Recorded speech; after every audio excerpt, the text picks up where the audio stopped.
Well, when I first started wrestling, it was just Harley race, and there was no name hung to it at all. And then a little later on, the handsome part came in, and that came out of Japan. I was doing an interview with some Japanese press, and I guess I was ignoring this one guy, and he finally hollered at me, "Hey, handsome."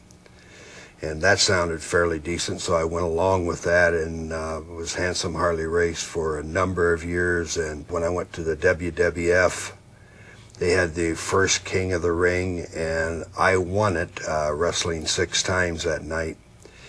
I became known as the King Harley Race. I started with Gus Karras wrestling on a carnival, taking on all comers throughout the Midwest. You'd go into an area and they'd each little area had their own little bully. So to make a long story short, if you beat the bully, you got paid, and if you didn't, you didn't. So that's how I kind of got started in this business. Well, there isn't a title from middle 60s through the ending of wrestling before the WWF took it over, a title that I don't think I have not held. What makes a wrestler a great opponent? I suppose someone that can go in the ring and stay with you move for move and be able to execute those moves without dropping somebody directly on their head and really hurting them. Just the ability to go in the ring with any human being and come out of there having a great match. I guess everyone refers to me as the man that opened wrestling up to the new era. I could take falls from just about anywhere. I could also wrestle on the mat. I was what you call all-inclusive.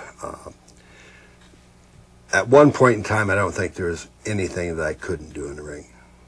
I had a lot of moves in the ring that the guys are still using today. All of the suplexes, starting with the stand-up to the around the arm, around the body. Suplexes were my thing, and that's, they're still using them today. A suplex is being able to take your opponent in any direction, whether it be straight up and over your head, around the body, and bringing him back over. Double arm, where you hook both arms and bring him straight back over. There's different versions of suplexes, but I came up with most of them, and they're still using them today. I had a bunch of the guys at my home in Kansas City, and I had spent the afternoon fixing chili for them to eat that night. Owen Hart came into the house that evening and had decided that he'd have some chili, but he wanted to have some fun with the other guys. So I have a sauce called Insanity Sauce.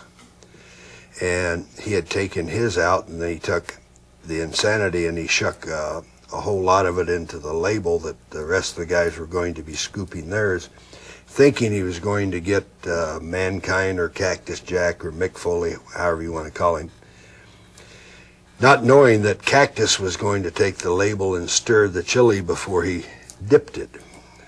So he got everybody in the building, or everybody at our home. The following night, he was in the locker room in Topeka, Kansas, and I walked in with a 250,000 volt stunt gun. And he's standing there stark naked. So his back was turned to me, so I inserted the stunt gun between the cheeks of his behind and squeezed it off, and 250,000 volts went through him, and all he did was just stood there and, kind of did one of those numbers until I quit electrocuted him. I hope to be remembered as one of the better wrestlers in the world.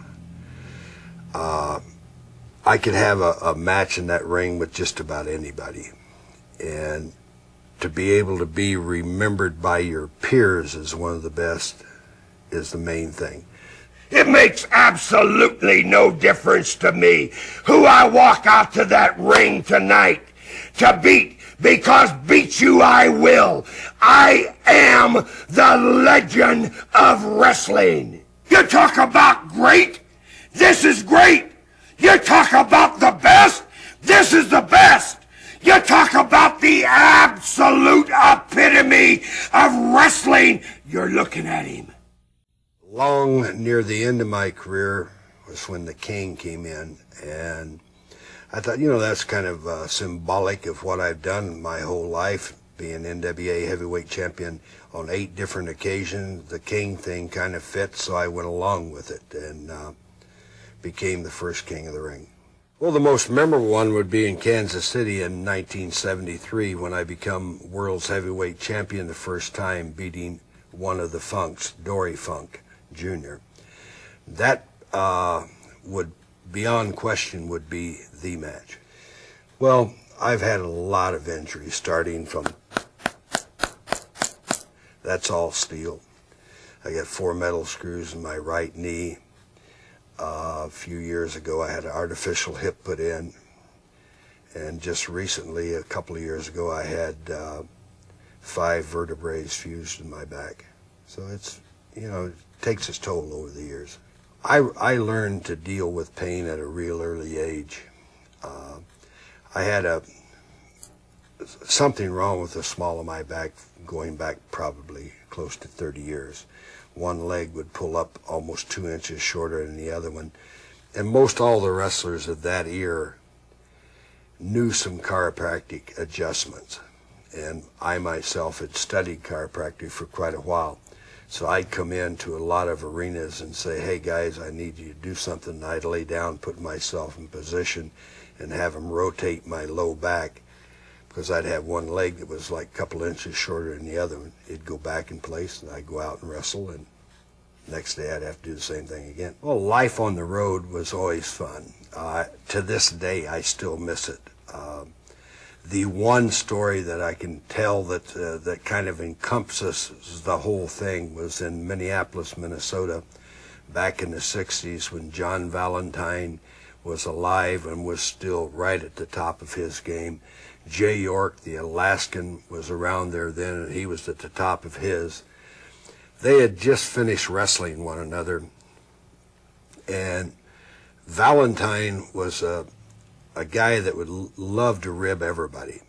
He had taken Jay's atomizer. Jay had a touch of asthma, and he had put lighter fluid around the edges of it, so when Jay came in and squirted his throat with this, he sprayed lighter fluid down it. So he's coughing and gagging, and everybody thought he was going to pass out. He went over to his bag and he pulled out, at that time I think it wasn't a 357 Magnum, the big one was the 44 Magnum. And they had set this up ahead of time, but none of us knew it. So he turned and shot John Valentine twice in the chest. Valentine exploded backwards into a shower room where the shower was running, and he's laying in there, and we're all thinking he's dead, so he turns the gun around to other people. First one was John Powers, and Powers slid right up the locker saying, oh my God, please, no, no, no. He went on through a couple others.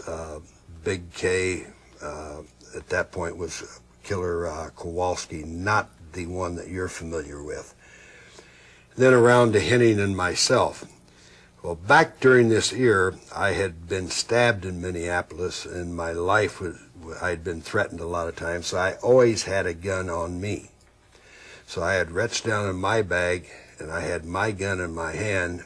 Mine wasn't loaded with blanks, and he knew it. So when the gun came to me, I pointed mine at him and said, I don't think you want this to go any further. And then, of course, the whole rib reversed on him, and he, no, it's a joke, it's a joke. What I'm doing now is I run World League Wrestling, which we run a 5-state area, and we promote events. And we're now on PAX Television out of St. Louis, and hopefully that's going to grow. We also have the Harley Race Academy, which we're in right now, and I train young talent. Some of that talent now is going back and forth to Japan. One just came back from there just recently. There's more scheduled to go the end of this month. But overall, I'm still doing what I love to do.